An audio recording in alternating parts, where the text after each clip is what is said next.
خوبصورت ہے عربی کے ویسے، یا حامل القرآن. اس کا سمجھنے کی کوشش کریں، پھر کسی موقع پہ آپ کو اس کا ترجمہ بھی بتایا جائے گا. اور اللہ کا شکر بھی ادا کیجئے کہ ہم لوگ اب قرآن کے ان پاروں پہ ہیں کہ چند دنوں کے بعد ہمارا یہ سفر پورا ہو جائے گا، اور اللہ تعالیٰ کل قیامت کے دن ہمیں بھی یہ کہتے کہ قرآن کو اٹھانے والے پڑھتا جا اور چڑھتا جا. چلیے.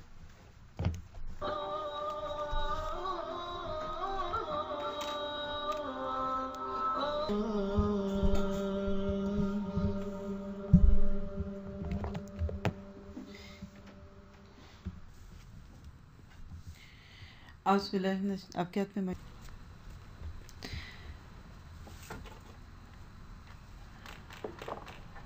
جی آواز بتائیے گا آپ کی کیسی؟ نہیں، آپ کے ہاتھ میں مائک ابھی بھی نہیں ہے. آپ جلدی سے اس کو وہ کر کے نا ری انٹر ہو کے پھر مائک لے لیجیے اور ریکارڈنگ شروع کریں. میں شروع کرتی ہوں. نحمدہ و نصلی علی رسولہ الکریم، اما بعد، فاعوذ باللہ من الشیطان الرجیم. رب اشرح لی صدری ویسر لی امری واحلل عقدۃ من لسانی یفقہوا قولی.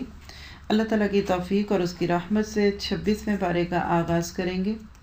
اس پورے پارے کو اگر ہم دیکھیں تو اس میں جو بنیادی تھیم ہمیں ملتا ہے وہ ہے پرامن معاشرہ. اس کے اندر بہت ساری چیزیں ہمیں اخلاق کے ناطے سے نظر آئیں گی. آپ کہہ لیجئے کہ اسلام A to Z سیریز میں اخلاق کا جو مقام ہے اس کی سب سے زیادہ جھلکیاں ہمیں اس پارے میں دیکھیں گی. خاص طور پہ اس پہ زیادہ بات جو ہوگی وہ سورۃ الحجرات میں ہوگی، اور اس میں دوسرا اخلاق بھی ہے اللہ کے نبی کے ساتھ معاملے کا، اور بہت ہی خوبصورت پارہ ہے، اہم پارہ ہے. سورۃ الاحقاف سے کچھ باتیں دیکھ لیتے ہیں. سورۃ الاحقاف آیت ترتیب کے اعتبار سے 46 اور نزول کے اعتبار سے 66 یعنی 66 نمبر کی صورت ہے، مکی صورت ہے. وہی ترتیب پیچھے سے چلتی آ رہی ہے. احقاف ویسے تو قوم عاد کا ایک دوسرا نام ہے، اس علاقے میں رہتے تھے، احقاف نام کے علاقے میں رہتے تھے، لیکن ٹیلے کو کہتے ہیں. اس پوری صورت کا جو بنیادی تھیم ہے نا وہ ایمانیات ثلاثہ، ایمان کی وہ 3 بنیادی چیزیں جس کا قبر میں حساب ہوگا. من ربو کا، من رسولو کا، اور ما دینو کا. اسی تناظر سے اس کو دیکھتے جائیں گے.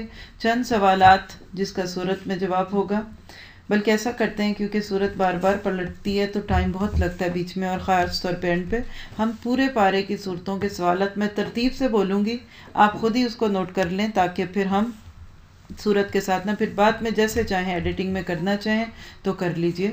چلیے اس پارے کے سوالات جن کا جواب انشاءاللہ ہمیں ملے گا. قیامت کے دن جب لوگ ایک دوسرے کی دوستی سے غافل ہو جائیں گے تو کون کام آئے گا؟ انسان کو اپنے ماں باپ کے ساتھ تعلق رکھنے میں کن حدود پر رہنا ہے؟ قیامت کے دن کافر ایمان والوں سے یہ کیوں کہیں گے کہ اگر تم اچھے تھے تو ہمیں کیوں نہیں بتایا؟ اگلا سوال، اگلا جواب. ماں باپ کو اف کہنا یہ کن لوگوں کی عادت ہوتی ہے؟ قیامت کے دن درجے کس بنیاد پر ہوں گے؟ وہ کون سی قوم تھی جو امٹتے ہوئے بادلوں کو دیکھ کر خوش ہوئی مگر ان میں عذاب تھا؟ جب لوگوں نے نبی صلی اللہ علیہ وسلم کی دعوت کو جھٹلایا تو اللہ نے کون سی مخلوق کو قرآن سنوایا؟ کن کے اعمال ضائع ہو جائیں گے قیامت کے دن؟ سورۃ محمد سے لوگ اتنے ناراض کیوں ہوتے ہیں؟ اگر ہم اللہ کے دین کی مدد کریں تو اللہ ہمیں جواب میں کیا دے گا؟ سورۃ محمد میں کن 4 قسم کی نہروں کا ذکر ہے؟ جو جنت میں بہیں گی۔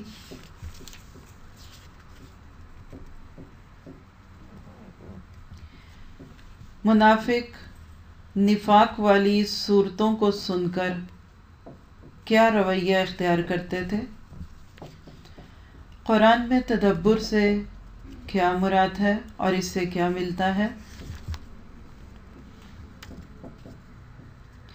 اگر اللہ ہم سے سارا ہی مال مانگ لے تو ہم کیا کریں گے؟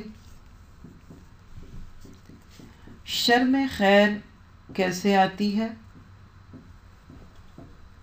نبی صلی اللہ علیہ وسلم کی زندگی سے اس کے دلائل۔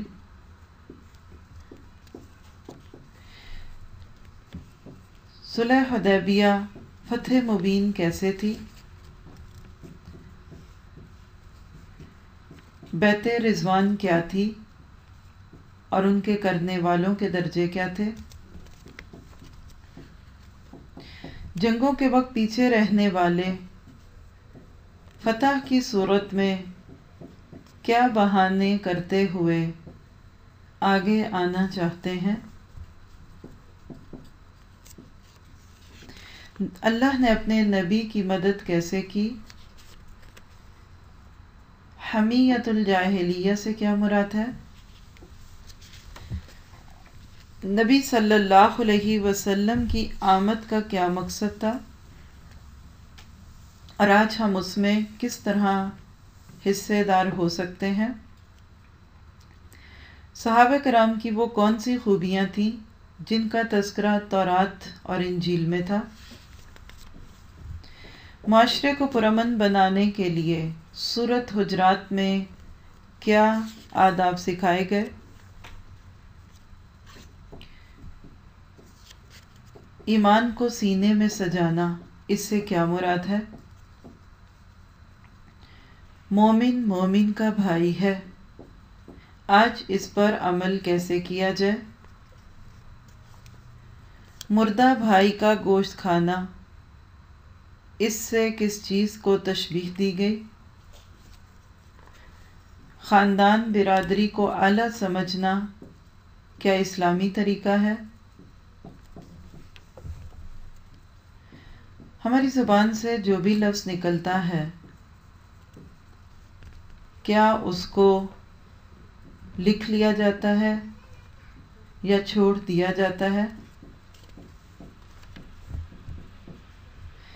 قیامت کے دن اللہ تعالیٰ جہنم سے کیا پوچھے گا اور وہ کیا جواب دے گی؟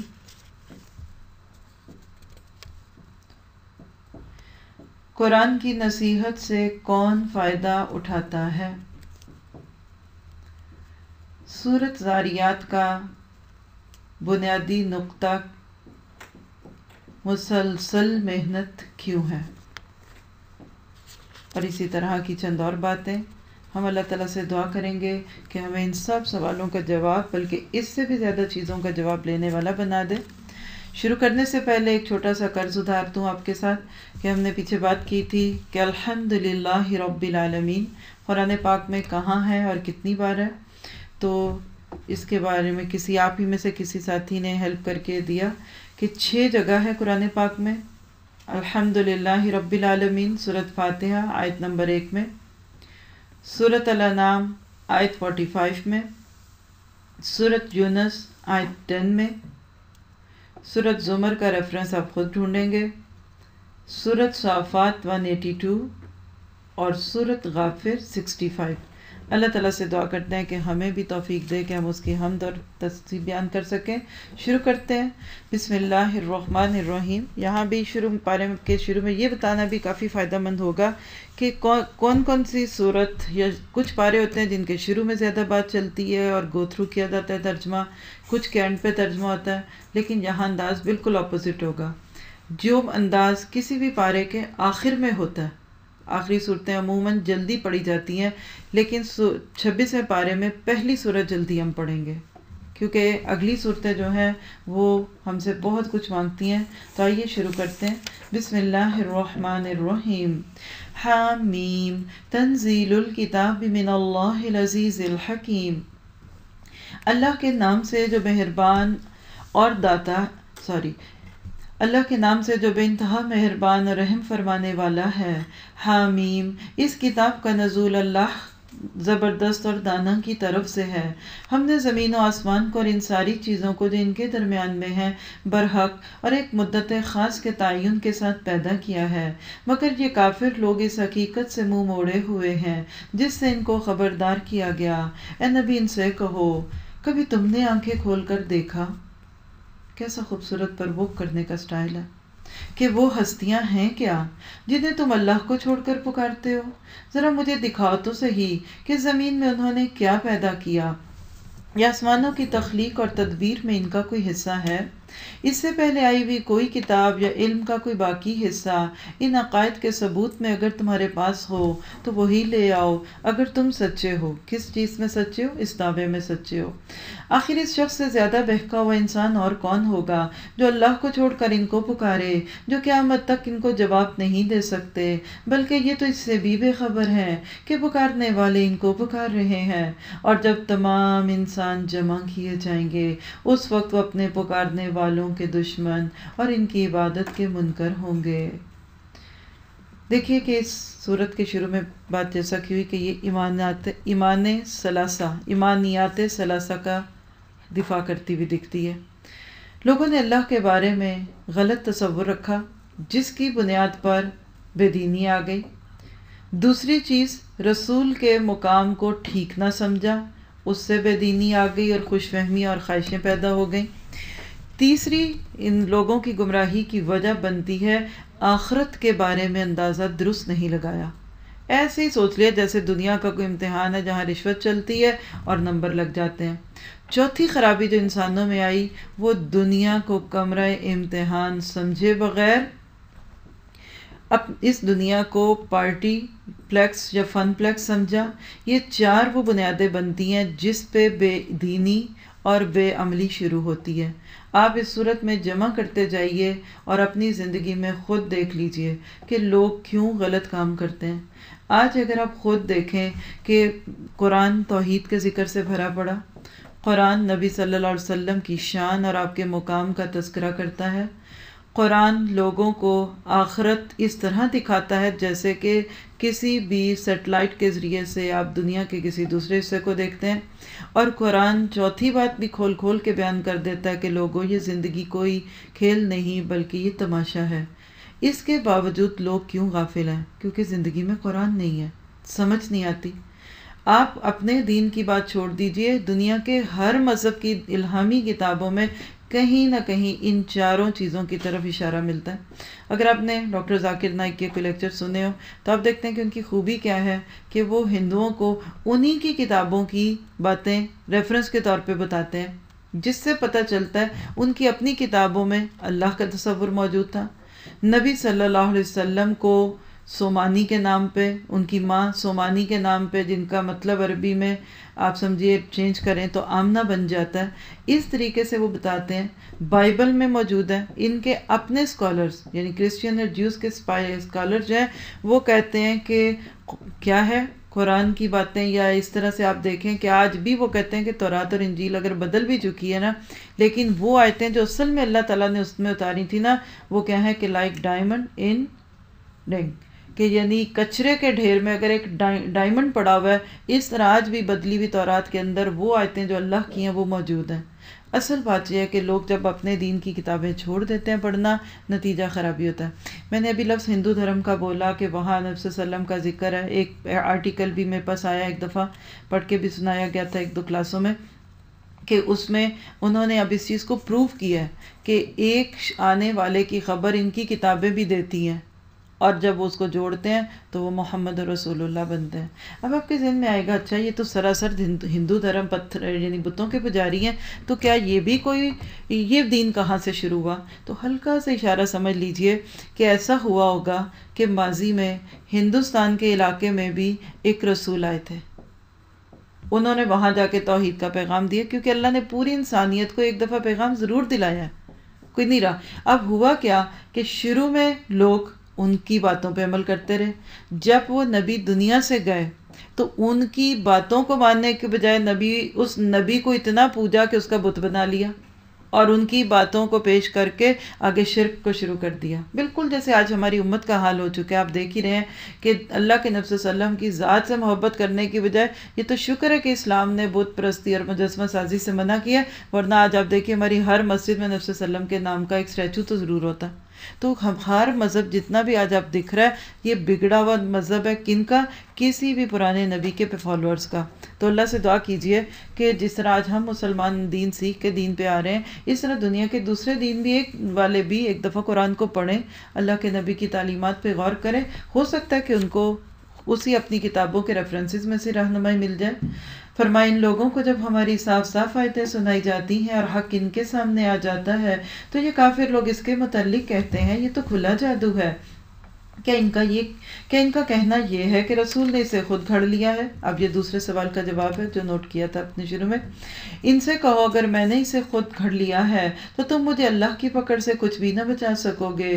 جو باتیں تم بناتے ہو اللہ ان کو خوب جانتا ہے، میرے اور تمہارے درمیان وہی گواہی دینے کے لیے کافی ہے، وہ بڑا درگزر کرنے والا اور رحیم ہے۔ ان سے کہو میں کوئی نرالا رسول نہیں ہوں، میں نہیں جانتا کہ کل تمہارے ساتھ کیا ہونا ہے اور میرے ساتھ کیا ہوگا۔ ہائی لائٹ کریے گا ذرا، اللہ کے نبی کہہ رہے ہیں ماں کنت بدعا من الرسل وما ادری ما یفعل بی ولا بکم، صرف اتنا اسے ہائی لائٹ کر کے ان لوگوں کو دکھا دیں جو نعتوں میں اور نہ جانے کس طرح سے غلوب کرتے ہوئے یہ کہتے ہیں کہ اللہ کے نبی کو سب کے حالات پتہ ہے اور ان کو یہ بھی پتہ ہے کہ کل کیا ہوا تھا اور کل کیا ہونا ہے۔ اللہ کہہ رہے ہیں کہہ دو کہ مجھے نہیں پتہ ایون میرے ساتھ کیا ہونا ہے، یہ اللہ بتا رہا ہے۔ ہاں جتنی بات اللہ نے بتائی نبی صلی اللہ علیہ وسلم نے میدان محشر یا جنت کے ناطے سے اپنی باتیں بتائیں، لیکن اس کے علاوہ ان کو نہیں پتا جتنا کہ اللہ تعالیٰ بتائے۔ بلکہ میں کرتا کیا ہوں، ان اتبع الا ما یوحی الی وما انا الا نذیر مبین، میں تو صرف اس وحی کی پیروی کرتا ہوں جو میرے پاس بھیجی جاتی ہے اور میں ایک صاف صاف خبردار کر دینے والے کے سوا اور کچھ نہیں ہوں۔ کتنا کلیئر ہے۔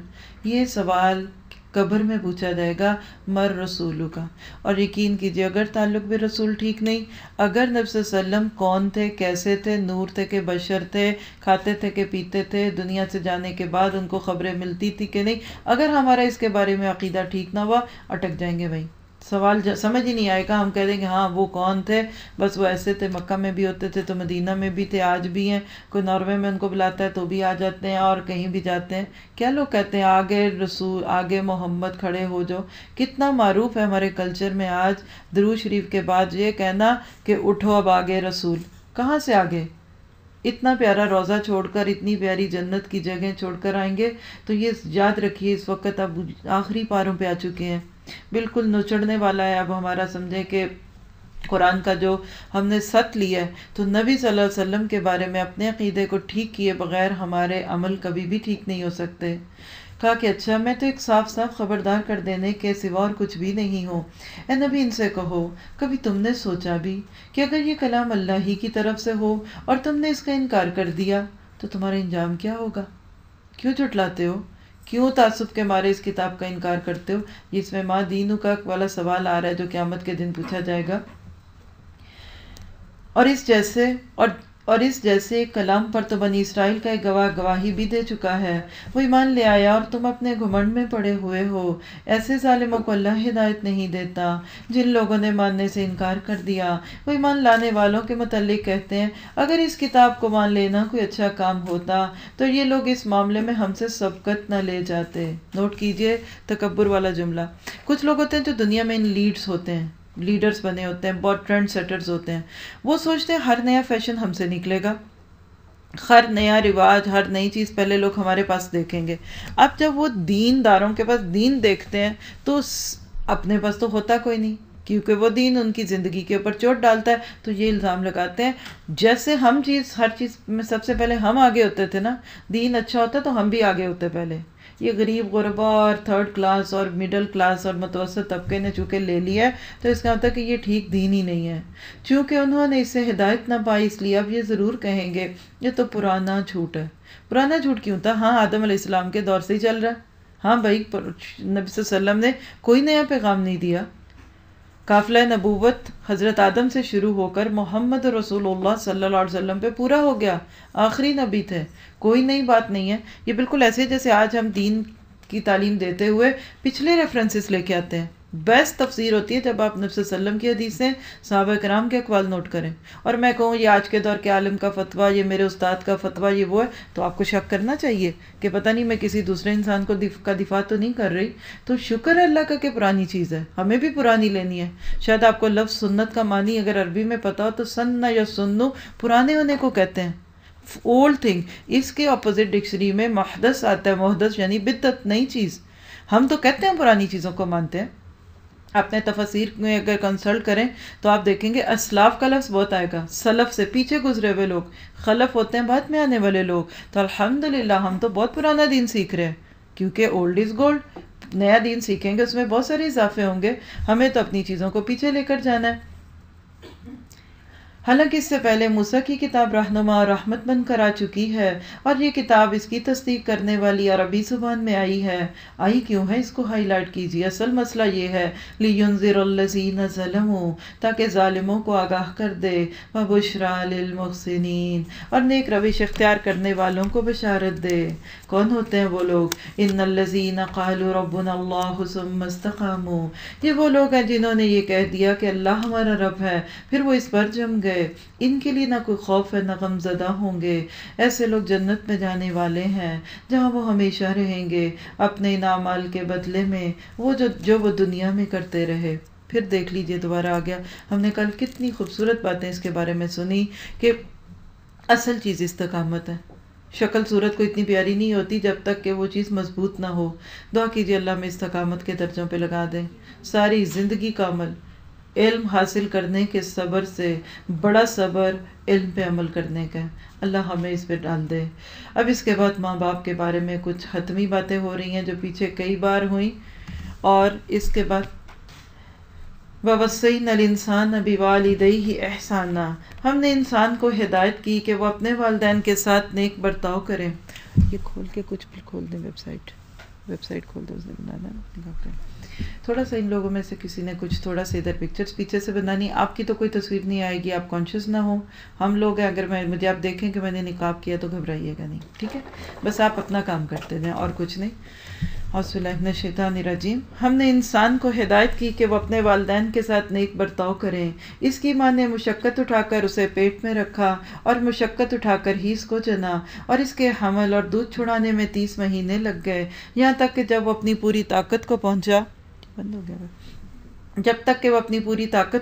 اور 40 سال کا ہو گیا تو اس نے کہا اے میرے رب مجھے توفیق دے کہ میں تیری نعمتوں کا شکر ادا کروں جو تو نے مجھے اور میرے والدین کو عطا فرمائی، اور ایسا نیک عمل کروں جس سے تو راضی ہو، اور میری اولاد کو بھی نیک بنا کر مجھے سکھ دے، میری اولاد بھی نیک بنا کر مجھے سکھ دے. میں تیرے حضور توبہ کرتا ہوں اور تابع فرمان مسلم بندوں میں سے ہوں. اس طرح کے لوگوں سے ہم نے ان کے بہترین اعمال کو قبول کیا. اس طرح کے لوگوں سے ہم ان کے بہترین اعمال کو قبول کرتے ہیں اور ان کی برائیوں سے درگزر کرتے ہیں. یہ جنتی لوگوں میں شامل ہوں گے اس سچے وعدے کے مطابق جو ان سے کیا جاتا رہا. اور جس شخص نے اپنے والدین سے کہا اوف تنگ کر دیا تم نے مجھ کو، کیا تم مجھے یہ خوف دلاتے ہو کہ میں مرنے کے بعد قبر سے نکالا جاؤں گا؟ حالانکہ مجھ سے پہلے بہت سی نسلیں گزر چکی، ان میں سے تو کوئی آج تک اٹھ کر نہ آیا. ماں اور باپ اللہ کی دہائی دے دے کر کہتے ہیں ارے بد نصیب مان جا، اللہ کا وعدہ سچا ہے. مگر وہ کہتا ہے کہ یہ سب اگلے وقتوں کی پرانی کہانیاں ہیں. یہ ہیں وہ لوگ جن پر عذاب کا فیصلہ جسپاں ہو چکا. ان سے پہلے جنوں اور انسانوں کے جو ٹولے اسی طرز کے ہو کر گزرے، انہی میں یہ بھی جا شامل ہوں گے. بے شک یہ گھاٹے میں رہ جانے والے لوگ ہیں. دونوں گروہوں میں سے ہر ایک کے درجے ان کے اعمال کے لحاظ سے ہیں تاکہ اللہ ان کو ان کے کیے کا پورا پورا بدلہ دے. ان پر ظلم ہرگز نہ کیا جائے گا. پھر جب یہ کافر آگ کے سامنے لا کھڑے کیے جائیں گے تو ان سے کہا جائے گا تم اپنے حصے کی نعمتیں اپنی دنیا کی زندگی میں ختم کر چکے اور ان کا لطف تم نے اٹھا لیا. اب جو تکبر تم زمین میں کسی حق کے بغیر کرتے رہے اور جو نافرمانیاں تم نے کی، ان کی پاداش میں آج تم کو ذلت کا عذاب دیا جائے گا. بہت ہی زیادہ زبردست قسم کا رکوع ہے. ہم نے پارے کے آغاز میں بات کی تھی اخلاق کی. انسان کا سب سے زیادہ اخلاق اس انسان سے دکھتا ہے جس پر اس کا زور چلتا ہو. کس طرح سے؟ مثلاً ماں باپ جب بوڑھے ہو جاتے ہیں تو عموماً بچے جوان ہو چکے ہوتے ہیں. ایسے حالات میں اگر کسی اولاد نے اپنے ماں باپ کے ساتھ اف کا لفظ جو اتنا ہلکا ہے، آپ اف کہہ کے دیکھیں، چراغ بجھ جاتا ہے. اسی طرح سے ماں باپ کے دل بجھ جاتے ہیں جب اولاد جوان ہونے کے بعد بچوں ماں باپ کے سامنے بدتمیزی سے بات کرتی ہے. اللہ تعالیٰ نے ان آیات میں ہم سب کو یہ سبق دیا کہ ماں نے بچے کو پیٹ میں رکھا، اس کے ساتھ 3 حق اس کے اللہ نے جوڑ دیے. ساری زندگی بھی انسان اس کا حق ادا کرنا چاہے تو نہیں کر سکتا، لیکن جب انسان اپنے آپ کو بہت بڑا سمجھے اور وہ کلچر کہ جہاں شروع سے یہ میسج دے دیے جائیں کہ دیکھو تم اچھے ہو، تمہیں کوئی کچھ کہے گا تو یہ نمبر یاد کر لو اور تمہیں یہاں کال کرنی ہے. مجھے چند دن پہلے پھر کسی سسٹر نے یہ بات بتائی کہ جب بچہ اسکول میں آتا ہے 5-6 سال کی عمر کے بچے کو پھر واقعی ہم وہ نمبر یاد کرواتے ہیں کہ اگر کسی وقت تمہاری ماں یا تمہارے باپ نے کچھ کہا تو ہمیں اس فون پہ فون کرنا. آپ نے کہاوت سنی ہوگی نا کہ ماں سے بڑھ کر جو محبت جتلاتا ہے اس کو پھبے کٹنی کہتے ہیں. آج یہی کلچر ہے. بچوں کو یہ احساس دلایا جاتا ہے کہ تمہارے ماں باپ تو شاید دشمن ہیں، لیکن اللہ تعالیٰ سے دعا کیجئے کہ جس نے ہمیں اتنا خوبصورت دین دیا، اتنا پیارا نبی دیا کہ جن کی اپنی زندگی کے اندر بہترین رول ماڈل ہے، ہم بھی اپنے ماں باپ کے ساتھ اچھا معاملہ کریں. ٹھیک ہے، فطری بات ہے کہ جس طرح آپ کو اپنے بچوں سے محبت ہے نا، آپ کے بچوں کو ویسی نہیں ہوگی. کبھی نہ یہ سوچا کریں کہ جو اٹیچمنٹ مجھے اپنے بیٹے سے ہے نا وہ اس کو بھی مجھ سے ہوگی، کیونکہ وہ اس کو اپنے بچے سے ہوگی. اللہ نے اولاد کی محبت اس طرح سے ڈالی ہے، لیکن آپ نے ماں باپ کے ساتھ جو معاملہ کرنا، اور خاص طور پہ بڑھاپے میں، اور وہ کیا ہے جو بچوں سے کرتے تھے. بعض دفعہ لوگ بوڑھوں کو گھر چھوڑ جاتے ہیں، کہتے ہیں کہ چھوڑو ان کو کیا لے کے جائیں، یہ چل ہی نہیں سکتے، دیر لگاتے ہیں. پھر دیکھو نا ہم ہوٹل میں کھانا کھانے جا رہے ہیں، پھر یہ کھانا کھائیں گے تو کھانا اوپر گرائیں گے، پھر شرم آئے گی. تو ذرا بچپن میں تو دیکھیے، چھوٹے چھوٹے بچوں کو لے جا کے آپ 2 سال کا بچہ کہتے ہیں اس کو خوش کرنے جا رہے ہیں، ہوٹل میں جا رہے ہیں، کھلائیں گے میک ڈونلڈ میں، لے جائیں ان غریبوں کو. بچے بھی آہستہ چلتے ہیں، آپ ان کے پاؤں انگلیاں پکڑ کے جاتے ہیں، ان غریبوں کی انگلیاں بھی پکڑ لیں. اگر کیا ہوا ان کے ہاتھ سے کوئی لقمہ گرا اور انہوں نے کپڑوں پہ گرا دیا، آپ بب کے ساتھ بچے کا منہ صاف کرتے تھے، اس کا بھی ٹیشو کے ساتھ کر دیں. یہ اصل وہ اخلاق ہے جو انسان کو بہت بلندی پہ لے کے جائے گا. آج ہم نے چونکہ اپنے بچوں کو اس پیارے دین سے دور کیا، آج ہم نہیں دیکھ رہے کہ کس طرح سے ہوتا ہے. یاد رکھیے کہ جس کو اللہ کا بندہ بنائیں گے، جو اچھا بندہ ہوگا نا، وہ اچھا بیٹا ضرور ہوگا. ہم اپنے بچوں کو بعض دفعہ فلیکس کرتے ہیں، تم خوش رہو، تمہاری زندگی ہے، ہمارا کیا. کیوں بھائی؟ ہم کہتے ہیں تم ہمارے ساتھ مل کے رہو تاکہ تمہیں نیکیوں کے موقع ملے. کبھی اپنی اولاد کو اس طرح کے مشورے نہ دیا کریں کہ بھئی ہم تمہیں روکیں گے نہیں، ٹوکیں گے نہیں.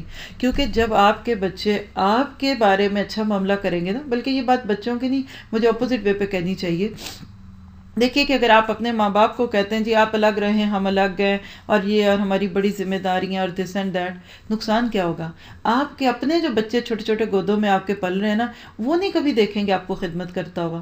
اور انسان اپنے ماڈل سے زیادہ سیکھتا تھیری کی نسبت. جب آپ کے بچوں نے بچپن میں آپ کو دیکھا تھا اپنی ماں کا منہ صاف کرتے ہوئے، اپنے باپ کا ہاتھ پکڑے ہوئے، ان کو جوتے پہناتے ہوئے، کل وہ بھی پہنائے گا، کل وہ بھی پکڑے گا، وہ بھی آپ کے پاؤں دبائے گا. آج اتنا انڈیویجولزم آ گیا ہماری سوسائٹیز میں بھی دوسروں کو دیکھتے ہوئے کہ ہم اپنے بوڑھوں کو الگ کرتے ہیں. اور مزہ کیا دیتے ہیں؟ کہتے ہیں یہ بوڑھوں کو بھی گھر ملتے ہیں. اماں کا گھر اپلائی کیا ہوا ہم نے، کیا کرنا اس اماں کا جو بیچاری گھر وہ لے لیتی ہے، دل اس کا آپ کے پاس اٹکا رہتا ہے. اسلام کا نظام بڑا خوبصورت ہے. اور خاص طور پہ آپ نے یہاں نوٹ کیا ہوگا 40 سال کی عمر. 40 سال کی عمر جو ہوتی ہے یہ پورے شعور کی عمر ہوتی ہے. کہتے ہیں جس کو ہدایت نہیں ملتی نا 40 سال تک، پھر نہیں ملتی. ملنی ہے تو پہلے مل جائے گی یا اس کے اراؤنڈ. واللہ اگر آپ 50 سال کے قریب ہو جائیں گے نا، اللہ ہی ہدایت دے گا تو دیں گے. آپ سنیں گے قرآن ضرور، روئیں گے بھی، لیکن عمل کے وقت پھر آپ وہی کام کر رہے ہوں گے. تو دعا کیجئے کہ اللہ ہمیں اپنے ماں باپ کے ساتھ بہترین معاملہ کرنے والا بنائے. اس میں جو دعا گزری اس کو ہائی لائٹ کر لیجئے. اور اگر آپ 40 کے ہیں یا 40 کے قریب ہیں یا اس سے پہلے بھی ہیں تو اس دعا کو یاد کرنا شروع کر دیں. خاص طور پہ یہ اولاد جب جوان ہو جائے تو اس کو ماں باپ کے لیے مانگنا چاہیے کہ رب اوزعنی ان اشکر نعمتک التی انعمت علی وعلی والدی وان اعمل صالحا ترضاہ واصلح لی فی ذریتی انی تبت الیک وانی من المسلمین. کئی گناہ ہوئے ہوتے ہیں زندگی میں، معاف ہو جائیں گے انشاءاللہ. اور نافرمان اولاد، حدیث میں آتا ہے اس عمل کو عقوق الوالدین کہتے ہیں. اگر آپ لفظ حقوق لکھ رہے ہیں نا، بیٹا یہ میرا چارجر نہیں ہے، حقوق لفظ کو آئین سے کر دیں تو عقوق بن جاتا ہے، اور عقوق کہتے ہیں ماں باپ کی نافرمانی کو۔ حقوق الوالدین ایک ایسا جرم ہے کہ جس کے بدلے میں اللہ تعالیٰ آخرت کا انتظار نہیں کرتے، دنیا میں بھی اس کو تکلیف دیتے ہیں، اور ایسی بیسیوں کہانیاں سنا چکے ہیں۔ ایک پریزنٹیشن ان کو آج بھیج دیجیے گا، موقع ملا یہاں بھی دکھائیں گے۔ مائی موم ہیو ون آئیز، میری ماں کی ایک آنکھ ہے۔ یعنی ایک بچہ تھا، اس کو اتنی شرم آتی تھی اپنی ماں کو دیکھتے ہوئے، اسکول میں آتی تھی تو ڈانٹتا تھا، آپ مجھے کیوں لینے آتی ہیں، مجھے امبیرسمنٹ فیل ہوتی ہے، ماں اس سے دور دور رہتی۔ پھر وہ بچہ بڑا ہو گیا، اس نے ماں کو گھر سے نکال دیا۔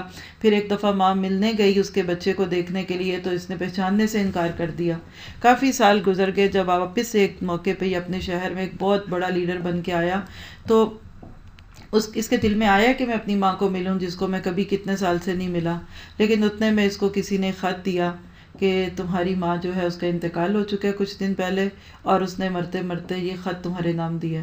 اور جب اس نے وہ خط کھولا تو اس کا خلاصہ یہ تھا کہ اس نے پھر بیٹے کو دعا دی تھی کہ بیٹا کوئی بات نہیں، تم مجھ سے دور ہو، میں یہ چاہتی ہوں تم خوش رہو، لیکن آج میں تمہیں ایک کہانی سنانا چاہتی ہوں کہ آج تمہیں میں بتاؤں کہ میری ایک آنکھ کیوں تھی، اور اس کی وجہ یہ تھی کہ بچپن میں تمہارا ایکسیڈنٹ ہو گیا تھا اور تمہاری ایک آنکھ ضائع ہو رہی تھی، تو میں نے یہ نہیں برداشت کیا کہ میرا بچہ ایک آنکھ کے ساتھ جیے، میں نے اپنی آنکھ تمہیں دی تھی، اور یہ جن دو آنکھوں سے تم دیکھ رہے ہو ان میں ایک آنکھ میری ہے۔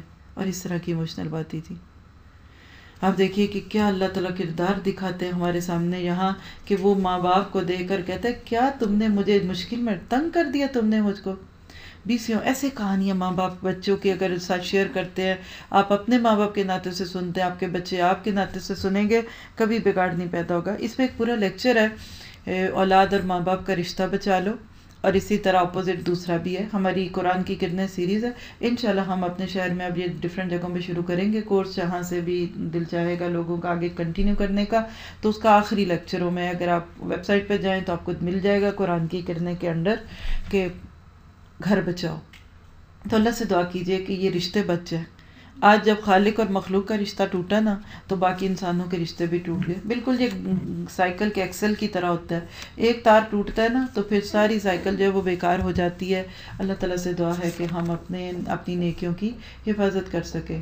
اس کے بعد وہ واقعہ جس کی وجہ سے سورت کو الاحقاف کہا جاتا ہے، وَاذْكُرْ أَخَا عَادٍ، ذرا انہیں عاد کے بھائی ہود کا قصہ سناؤ، جبکہ اس نے احقاف میں اپنی قوم کو خبردار کیا تھا، اور ایسے خبردار کرنے والے اس سے پہلے بھی گزر چکے تھے، اور اس کے بعد بھی آتے رہے کہ اللہ کے سوا کسی کی بندگی نہ کرو۔ پہلا سوال قبر میں پوچھا جائے گا یہی، کون رب تھا بتاؤ، کس کو پوجا، کس کی باتیں کرتے رہے۔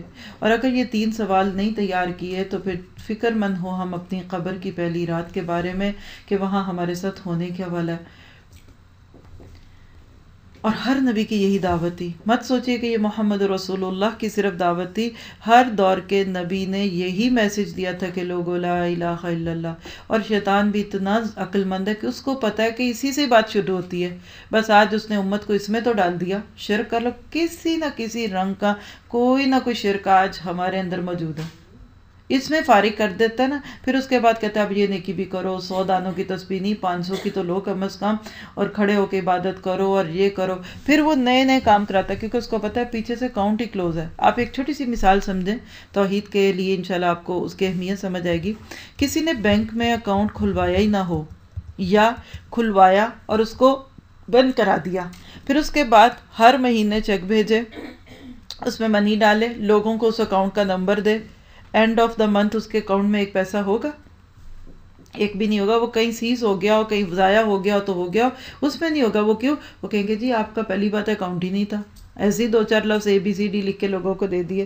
دوسری بات ہے نہیں آپ نے تو سیز کر دیا تھا، اور تیسری بات ہے آپ نہیں کرتے اگلا کر دیتا ہے۔ یہ بھی پرابلمز لوگوں کے سنے جاتے ہیں، کوئی وجہ ہوئی کہ اوور کچھ ڈیوز اوپر آئے، بینک جو ہے وہ اکاؤنٹ آپ کا سیز کر دیتی ہے۔ تو شرک جو ہے نا یہ ہمارے توحید کے یا اسلام کے اکاؤنٹ کو سیز کر دیتا ہے۔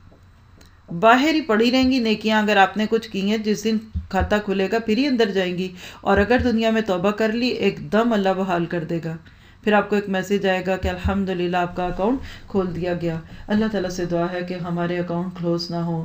فرمائے مجھے تمہارے حق میں ایک بڑے ہولناک دن کے عذاب کا اندیشہ ہے، ایمان بالآخرہ۔ انہوں نے کہا کیا تو اس لیے آیا ہے کہ ہمیں بہکا کر ہمارے معبودوں سے بدگمان کر دے؟ اچھا تو لے اب اپنا وہ عذاب جس سے تو ہمیں ڈراتا ہے، اگر تو واقعی سچا ہے۔ اس نے کہا اس کا علم تو اللہ کو ہے۔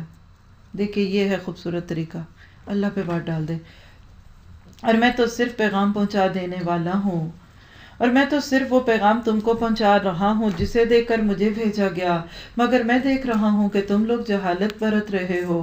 فَلَمَّا رَأَوْهُ عَارِضًا مستقبل اودیتہم، پھر جب انہوں نے اس عذاب کو اپنی وادیوں کی طرف آتے دیکھا تو کہنے لگے یہ بادل ہے جو ہم کو سیراب کرے گا، نہیں بلکہ یہ وہی چیز ہے جس کے لیے تم جلدی مچا رہے تھے۔ یہ ہوا کا طوفان ہے جس میں دردناک عذاب چلا رہا ہے، اپنے رب کے حکم سے ہر چیز کو تباہ کر ڈالے گا۔ آخرکار ان کا حال یہ ہوا کہ ان کے رہنے کی جگہوں کے سوا وہاں کچھ نظر نہ آتا تھا۔ اس طرح مجرموں کو بدلا دیا کرتے ہیں۔ ان کو ہم نے وہ کچھ دیا جو تم کو نہیں دیا، ان کو ہم نے کان، آنکھیں اور دل سب کچھ دے رکھے تھے، مگر نہ وہ کان ان کے کسی کام آئے، نہ آنکھیں نہ دل، کیونکہ وہ اللہ کی آیات کا انکار کرتے تھے، اور اسی چیز کے پھیر میں وہ آ گئے جن کا وہ مذاق اڑایا کرتے تھے۔ آخر قوموں کا یہی حال ہوتا ہے، اللہ کی نافرمانیوں کے ساتھ جو دنیا کی ترقیاں ہوئی ہوتی ہیں نا، وہ ساری ضائع ہو جاتی ہیں، یاد رکھیے۔ اس لیے دعا کیا کریں کہ اللہ ہمیں اپنا بندہ بناتے ہوئے دنیا کے اندر کوئی اچھا کام کرنے والا بنا دے، ورنہ کل تعلیم، تدریس سب کچھ بیکار ہو کے ضائع ہو جائے گا اور ہم ہاتھ مل رہے ہوں گے۔ اللہ اپنے نبی کے ناطے سے فرماتے ہیں وَلَقَدْ أَهْلَكْنَا مَا حَوْلَكُم مِّنَ الْقُرَىٰ، تمہارے گرد و پیش کے علاقوں میں بھی ہم بہت ساری بستیوں کو ہلاک کر چکے ہیں۔ ہم نے اپنی آیات بھیج کر بار بار طرح طرح سے ان کو سمجھایا، شاید کہ وہ باز آ جائیں۔ پھر کیوں نہ ان ہستیوں نے ان کی مدد کی جنہیں اللہ کو چھوڑ کر انہوں نے اللہ کا قرب پانے کا ذریعہ سمجھتے ہوئے معبود بنا لیا۔ ہائی لائٹ کیجئے گا، ویسے نہیں سمجھ آتی جب تک کہ اس کو اپنے لفظوں میں نام دیکھیں۔ آیت کیا ہے؟ فَلَوْلَا نَصَرَهُمُ الَّذِينَ اتَّخَذُوا مِن دُونِ اللَّهِ قُرْبَانًا آلِهَةً، کن کو لوگ سوچتے ہیں کہ اللہ کا قرب پانے کا ذریعہ ہے؟ ہمارے بزرگ نیک لوگوں، اولیاء کرام کے بارے میں لوگ عموماً کیا سوچتے ہیں؟ یہی سوچتے ہیں قربانًا آلِهَةً، کہتے ہیں یہ اللہ کا قرب دیتے ہیں ہمیں، ہماری ان کے آگے، ان کی اللہ کے آگے۔ جیسے چھت پہ چڑھنے کے لیے سیڑھیوں کی ضرورت ہے، یہ ہماری سیڑھی ہیں۔ اللہ کہتے ہیں کل قیامت کے دن کو لگ پتہ جائے گا کسی نے مدد نہیں کی، بلکہ وہ تو ان سے کھوئے گئے، دے آر مس پلیسڈ، وہ مل ہی نہیں رہے، ڈھونڈ رہے میدان محشر میں، کدھر گئے عبد القادر جیلانی، کہاں گئے بابا جی فلاں، وہاں کدھر گئے، ان کے نام کی نیازیں دیتے ہیں۔ یقین کریں کہ لوگ اتنے بیکار قسم کی، یعنی اللہ رحم کرے کہ کس طرح عقیدے کی خرابی بندے کو بے عمل کرتی ہے۔ ایک درس تھی ہماری، ایک بہت اچھی استاد تھی، تو انہوں نے ایک موقع پہ سنایا کہ وہ کسی محفل میں گئیں اور وہاں کوئی درس دے رہی تھی، اور مجھے حیرت ہے کہ ایسے لوگ پھر درس کس طرح دے پاتے ہیں۔ وہ لوگوں کو ایک کہانی سنا رہی تھی پچھلے دور میں کہ ایک شخص تھا ہر مہینے 5.25 روپے کی نیاز دیتا تھا کسی بابا جی کے نام پر، اس خیال کے ساتھ کہ جب کبھی اگر موت کا وقت آئے گا یا کوئی بیماری آئے گی تو بابا جی ان کو ٹال دیں گے۔ پھر کہتی ہیں کہ ایک دفعہ کیا ہوا کہ وہ شخص جس کے نام پہ نیاز دیا جاتی تھی، یعنی جو دیتا تھا، وہ بیمار ہو گیا یا کچھ پریشان تھی، لمبی کہانی اس کو چھوڑ دے، خلاصہ کیا بات کا، کہتے جب وہ بیمار ہو گئے، پریشان ہوئے، ڈاکٹر نے جواب دیا تو گھر والے جو تھے وہ بابا جی کے پاس گئے اور بابا جی سے کہا بھائی یہ بندہ کیسے مر سکتا ہے، ہم تو اتنے سال سے آپ کو 5.25 روپے کی نیاز دے رہے ہیں۔ کہتے بس بابا جی کو تو ہاتھ پھوڑ کے انہوں نے فوراً ایسے کیے، وظیفے کیے، اور ملک الموت سے کہا نہیں یہ تو میری عزت کا سوال ہے اور تم فوراً اس کی روح کو واپس ڈالو، تم نہیں مار سکتے۔ اور پھر دیکھا تو ایک دم وہ مر ٹھیک ہو گیا، گویا کہ بابا جی نے اس میں روح واپس ڈال دی۔ لا حول ولا قوت الا باللہ۔ اور یہ درس میں آنٹی جی کوئی کہانی سنا رہی تھی لوگوں کو کہ اس طرح بابا جی کے نام کی نیازیں دیا کرو، دیکھو تمہاری بیماریاں ٹلیں گی۔ اَمَّن یُجِیبُ الْمُضْطَرَّ اِذَا دَعَاهُ، کیا ہو گیا لوگوں، عقل کرو، سمجھ کرو، ہوش کرو۔ بجلی کا بل جمع کرانے جاؤ گے تو کیا گیس اسٹیشن پہ کھڑے ہو کے کراؤ گے؟ بینک میں جانے کی بجائے سبزی والے سے جا کے پیسوں کے چیک کٹواؤ گے؟ بیمار ہو جائیں اور آپ پہنچ جائیں کسی وکیل کے دروازے پہ، جلدی کریں وکیل صاحب میرا بیمار مر رہا ہے، وہ کہے گا میں کیا کروں، اس کو ڈاکٹر پہ لے جاؤ۔ غلط دروازہ کھٹکانے والا کبھی اپنے مقصد کو نہیں پاتا. ہاں اللہ ان کے عقیدے کو بگاڑنے کے لیے ڈال دیتا ہے دل میں کہ جاؤ فرشتوں ٹھیک کر دو ان کے مریض کو، اور دل میں یہ ڈالنا کہ یہ بابا جی نے وہ نیاز کے 5.25 بھیجے ہیں تو ٹھیک ہوا ہے. یہ مشرک کے ساتھ اللہ کا انتقام ہوتا ہے. قبر میں کھڑے شخص کے بھی دل میں یہ ڈالا جاتا ہے کہ تجھے ملا اللہ سے ہی ہے، بس بابا جی نے تو دعا کی. بھئی اللہ کے بندو، یہ میں جو سکارف پہن لیتی ہوں نا تو کبھی میرے کانوں کے آگے آتا ہے تو مجھے الجھن آتی ہے، مجھے اپنی آواز صحیح سنائی نہیں دیتی، مجھے پتہ نہیں چلتا کہ میں زیادہ اونچی بول رہی ہوں کہ آہستہ. ہم سب میں محسوس کرتے ہیں. آپ سو رہے ہو، آپ نے اوپر رضائی لی ہو، آپ کو کمرے میں بیٹھے لوگوں کی آوازیں نہیں آتی. آپ اپنے کمرے میں سوئے ہو، بیچ میں دیوار اور دوسرے کمرے میں کوئی بات کرے سمجھ نہیں آتی، حالانکہ آپ زندہ ہیں، جاگ رہے ہیں. تو آپ بتائیے کہ کم از کم میرا خیال ہے کہ 5-6 فٹ کی گہرائی میں تو قبر جاتی ہے نا، مردہ ادھر جاتا ہے. آپ لٹرلی اس کو سوچیں. ایک شخص، چلے آپ کہتے ہیں وہ زندہ بھی ہیں، مان لیتے ہیں، آپ کہتے ہیں بابا جی پردہ فرما گئے ہیں، وصال فرما گئے ہیں، ابھی مرے نہیں ہیں، مثال ہے، مان لیتے ہیں، ہم سب کچھ مانتے ہیں، یس یس یس یس. آپ نے ان کو زمین میں رکھا، ان کو کفن میں لپیٹا. آپ دیکھ لیجئے کفن کیسے لپٹتا ہے. پھر اس کے اوپر لکڑی کے تختے رکھے جاتے ہیں، پھٹیاں لگاتے ہیں لوگ، پھر اس کے اوپر مٹی ڈلتی ہے، پھر پیرالل کرتے ہیں. 4-5 فٹ کی مٹی تو پڑ گئی نا، پھر اس کے اوپر ڈھیری جو لگتی ہے 1-1.5 فٹ کی وہ ہوتی ہے. اتنی گہرائی میں بابا جی اگر جاگ بھی رہے ہیں تو میری یا آپ کی سنتے کیسے ہیں؟ کیا پھر اس سے ہمارے دل کا وہ عقیدہ نہیں کہ غیب جانتے ہیں؟ بابا جی کو پتہ لگ جاتا ہے اوپر کوئی سوالی آیا ہوا اور میری بات کرے. دیکھیے کھلے دل سے سنیں گے تو سمجھ آئے گی، نہیں سنیں گے تو وہابی وہابی وہابی وہابی کا ورد پڑیں گے. آپ کھول کے سوچئے، ایک زندہ جاگتا بندہ نہیں سن سکتا. دودھ میں یہاں بیٹھی ہوں، مائک بند ہو جائے تو باہر کیا خیال ہے ریسیپشن تک آواز جانے کے کوئی چانسز ہیں؟ امپاسبل ہے. اسی طرح سوچ لیں کہ مردہ فوت شدہ قبر میں گیا، اس کو نہلایا، اس کو دھلایا، بیری کے پتوں سے اس کو غسل دیا، گرم پانی ڈالا، اس کو کفن میں لپیٹا، اس کے بند باندھے، اس کو 4 لوگ اٹھا کے لے گئے، اپنے ہاتھوں سے لوگوں نے دفن کرایا. اس وقت تک تو وہ مجبور تھا، نہیں اٹھا. قبر میں جاتی کرنی والا کیسے ہو گیا؟ بگڑی بنانے والا کیسا ہو گیا؟ دعا کیجئے ہمارا ایمانیات ثلاثہ اسٹرانگ ہو جائے. پکڑے جائیں گے، واللہ ہی پکڑے جائیں گے قبروں میں لوگ اگر ان 3 سوالوں کا جواب ٹھیک نہ نکلا. اللہ کون تھا؟ رسول کون تھا؟ دین کیا تھا؟ آج اللہ کے ساتھ کتنے ہیلپر، رسول کے ساتھ کتنے امام، اور کتنے رسول کے ناطے سے ہم نے شرک کیے ہوئے اور غلو کیے ہوئے، اور رہ گیا دین تو چون چون کا مربع. بس یہ آج ایمانیات ثلاثہ ہمارا. اللہ ہماری آنکھیں کھول دیں. نہیں کھولیں گی تو پھر اللہ تعالیٰ ہمارے لیے کوئی نہ کوئی سبب ضرور بنا دے. اسی لیے تو اللہ کہہ رہے ہیں وہ ان کے کام ہی نہیں آئے جن کو انہوں نے پکارا کہ اللہ کا قرب چاہیے. وہ یہ تھوڑی کہتے ہیں یہ اللہ. دیکھیں مشرکین مکہ بت بنا کے کھڑے ہوتے تھے اور پھر بھی کہتے تھے یہ اللہ نہیں ہے. یہ پھر بھی نہیں کہتے تھے کہ یہ دیتے ہیں، ایک لفظ بولتے تھے یہ اللہ سے لے کر دیتے ہیں. یہ شرک ہے. اللہ یہ تو کسی نے نہیں کہا کہ فلاں بزرگ دیتا ہے. لات، منات، عزا، یعوق، یغوث، نصر، یہ جو ان کی لیلا کہانیاں تھی، جو نائلہ تھی، جو اساف تھی، کوئی نہیں کہتا تھا کہ یہ دیتی ہیں. کہتے تھے یہ اللہ سے لے کے دیتے ہیں. لیقربونا الی اللہ زلفیٰ، سورہ زمر میں پڑھ چکے ہیں کہ یہ ہمیں اللہ کا قریب کر دیتے ہیں، یہ اللہ سے لے کر دیتے ہیں. اللہ کہتے ہیں بلکہ آج تو وہ کھو گئے. انہوں نے تو ان کی آس پہ بڑا کچھ جمع کیا ہوا تھا اپنے نامہ اعمال کے پٹاروں میں، آج تو کوئی میدان محشر میں ان کا دکھ ہی نہیں رہا. اور یہ تھا ان کے جھوٹ اور ان بناوٹی عقیدوں کا انجام جو انہوں نے گھاڑ رکھے تھے. دیکھیں آپ کہیں گے شاید میں کوئی وہابیوں والا قرآن پڑھ رہی ہوں.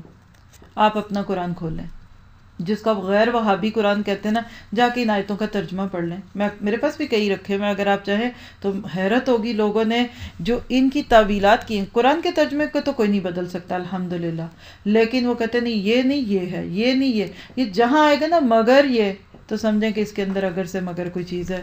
اللہ ہمیں اس وقت یہاں بیٹھ کر حق کہنے کی توفیق دے. کیا لینا ہے میں نے آپ سے پہلے یہ بتائیں؟ کوئی آپ کے حصے کی جنت خالی کرا کے مجھے چاہیے؟ کوئی میرا آپ سے پرانا شریک ہے؟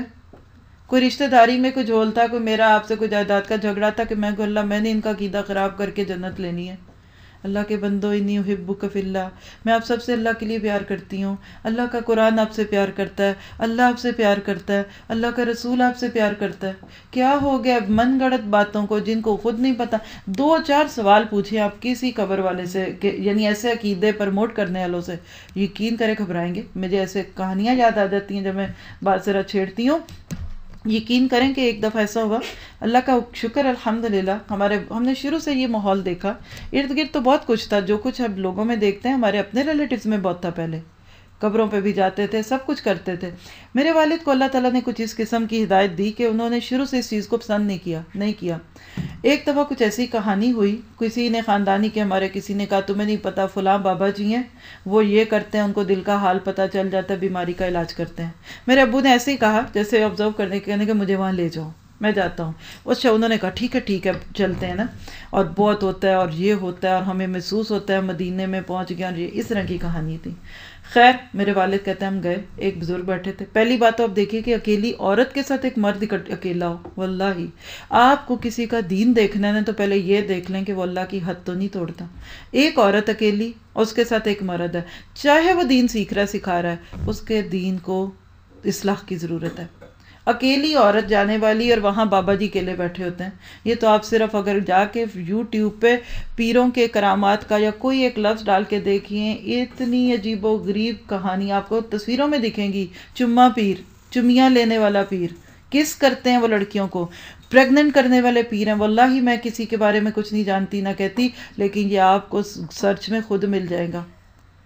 عورتوں کو، لڑکیوں کے علاج کے بہانے ان کو اکیلے میں بٹھانا، یہ تو اور شیطان کا معاملہ ہوگا۔ خیر قصہ مقصد یہ کہتے ہیں جب ہم گئے انہوں نے ماحول کچھ اس قسم کا بنا ہوا تھا جیسے کوئی مسٹیریس سا ماحول ہوتا ہے، موم بتی جل رہی ہے، اندھیرا ہے، ارد گرد کچھ ایسی چیز رکھی ہوئی تھی۔ اچھا، انہوں نے جو گئی تھی رشتہ دار، انہوں نے کہا کہ یہ میں آج اپنے فلاں کو لے کے آئی ہوں تو ان کا بھی کوئی علاج کرے، ان کو بھی لگتا ہے کہ ان کی طبیعت خراب ہے، چیک کریں ذرا ان کا کیا معاملہ، کوئی جن ہے کہ نہیں ہے، وٹ ایور۔ خیر وہ ایسے ہی تھا۔ یقین کریں میرے والد کہتے ہیں کہ ان بابا جی نے میرے اوپر کام کرنا شروع کیا۔ تم سوچو، آنکھیں بند کرو، کیا دکھ رہا ہے؟ کہتے کچھ نہیں دکھ رہا۔ اچھا یہ کرو، جو کر کے آ کے منہ پہ ایسے پھوکے مارنی شروع کی۔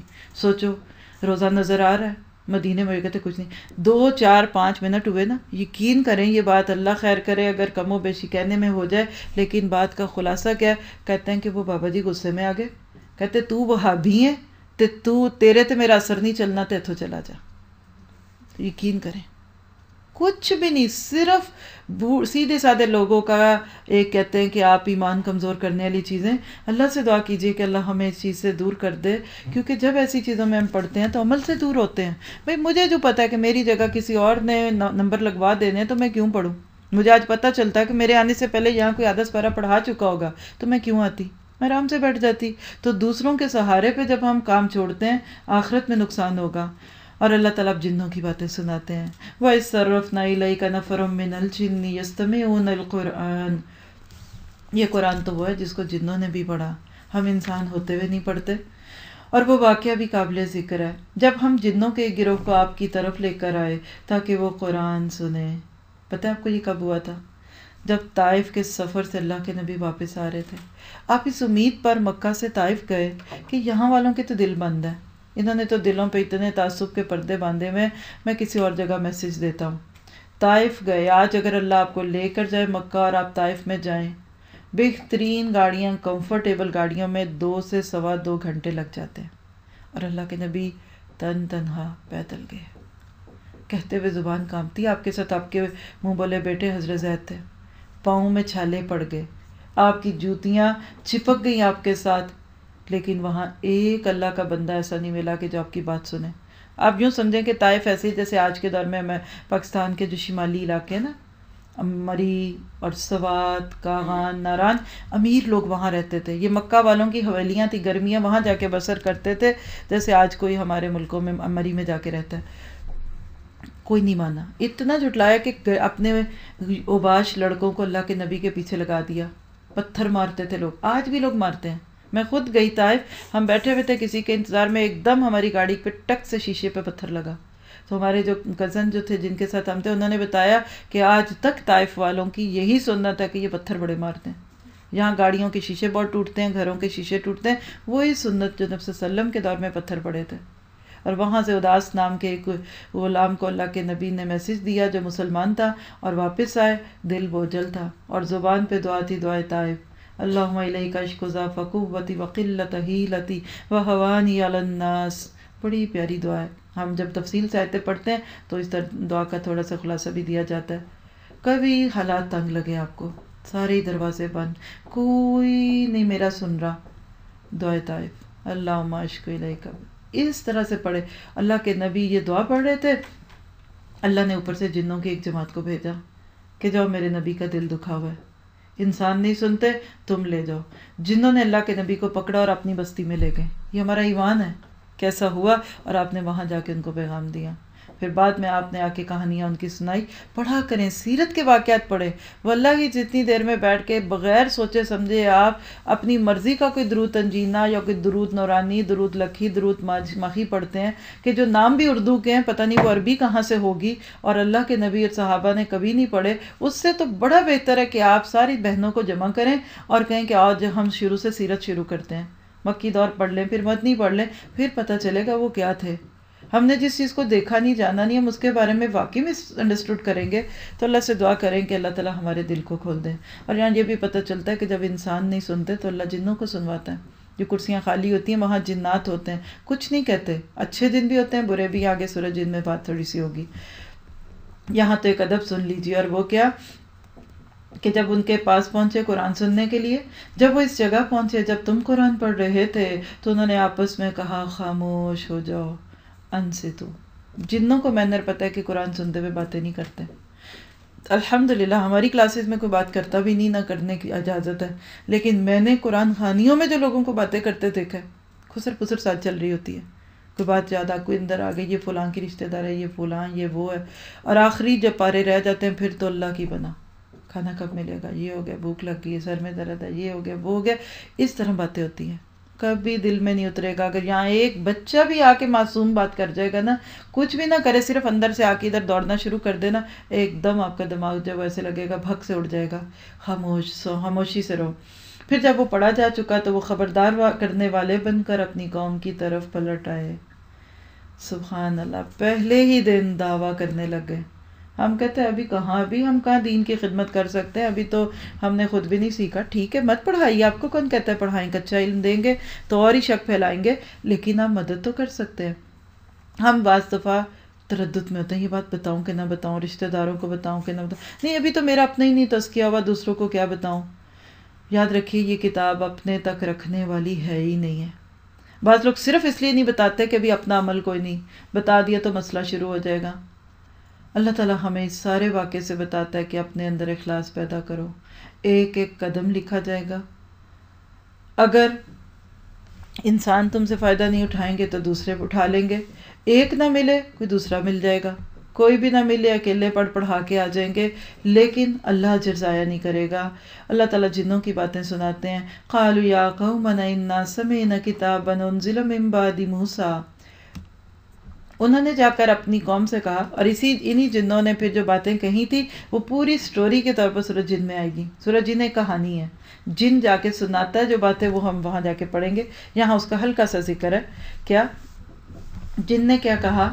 انہوں نے جا کر کہا ہے ہماری قوم کے لوگوں، ہم نے کتاب سنی ہے، اے لوگوں ہم نے کتاب سنی ہے جو موسیٰ کے بعد نازل کی گئی ہے، تصدیق کرنے والی، اپنے سے پہلے آئی ہوئی کتابوں کی رہنمائی کرتی ہے حق اور راہ راست کی طرف۔ اے ہماری قوم کے لوگوں، اللہ کی طرف بلانے والے کی دعوت قبول کر لو اور اس پر ایمان لے آؤ۔ یہ ہو ہی نہیں سکتا کہ آپ کو کسی چیز کا مزہ آئے اور آپ چپ رہیں۔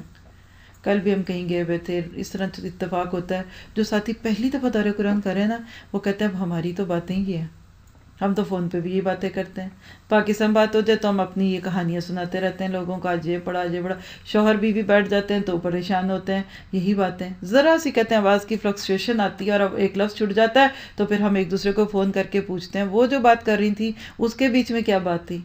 یہ نہیں چپ رہنے والا وقت۔ جب آپ سوچیے پھر جب یہ قرآن آپ کے سینے میں آتا ہے تو ہنڈیا کی طرح نہیں آپ ابلتے؟ پھر کیسے ہو سکتا ہے آپ بیٹھے رہے نہیں سو کے، پھر 20ویں صدی ہے اور 24ویں صدی ہے اور دس اینڈ دیٹ، تڑپیں گے۔ اگر آپ کے دل میں بھی تڑپ نہیں آئی، مان لیجیے ابھی آپ میں اپنی کمی ہے۔ اگر ابھی آپ کو دوسروں کی اصلاح کی فکر نہیں لگی، مان لیجیے ابھی اپنے اندر کمی ہے۔ دوسروں کی ہدایت کی فکر نہیں لگی تو مان لیجیے کہ ابھی خود بھی ہدایت پوری نہیں ملی۔ اور ہماری بے عملی ہمیں سب سے زیادہ روکتی ہے، ہمارا دو رخا پن روکتا ہے۔ لوگ کہیں گے اچھا جی یہ بڑا درس کرانے لگ گئی گھر میں، رات کو شادی میں کیا بنی ہوئی تھی، اور فلاں دیکھو ان کے بچے کی شادی کے موقع پہ کیا کچھ گل چھڑے اڑائے جا رہے تھے۔ یہ چیزیں روکتی ہیں۔ جب آپ ڈیسائسو ہو کے فوکسڈ ہو جاتے ہیں نا، یہ ہے میرا اندر اور یہ ہے میرا باہر، پھر آپ کسی سے نہیں ڈرتے، کوئی سنتا ہے تو سنے، نہیں سنتا تو نہیں سنے. پھر رشتوں کو بچاتے بچاتے آپ آخرت کی ان کی وہ محبتیں نہیں ختم کر لیتے کہ پھر آپ کو ان سے دور کر دیا جائے. یہ نہیں ہو سکتا کہ آپ نہ تڑپیں. اس لیے ہم سب دعا کریں اپنے لیے بھی اور اپنے رشتہ داروں کے لیے بھی کہ اللہ ہمارے خاندانوں میں، ہمارے دوستوں ساتھیوں میں جو بھی دین سے دور ہے، اے اللہ تو ان کو دین پہ لیا، اور ہم ان کو دعوت دیں کہ واقعی قبول کریں یہ دعوت، اسی میں لذت ہے، اور اس پر ایمان لے آؤ. اللہ تمہارے گناہوں سے درگزر فرمائے گا اور تمہیں عذاب علیم سے بچا دے گا. اور جو کوئی اللہ کے دائی کی بات نہ مانے، نہیں مانتے لوگ، اکثر نہیں مانتے. دائی کون ہے؟ کالر، اسپیکر، استاد، دین والا. تو وہ زمین پہ خود کوئی بل بوتا رکھتا ہے کہ اللہ کو زج کر دے. جاؤ پھر کچھ کر سکتے ہو اللہ کے خلاف تو کرو، اور نہ اس کے کوئی ایسے حامی و سرپرست ہیں کہ اللہ سے اس کو بچا لے. ایسے لوگ کھلی گمراہی میں پڑے ہوئے ہیں.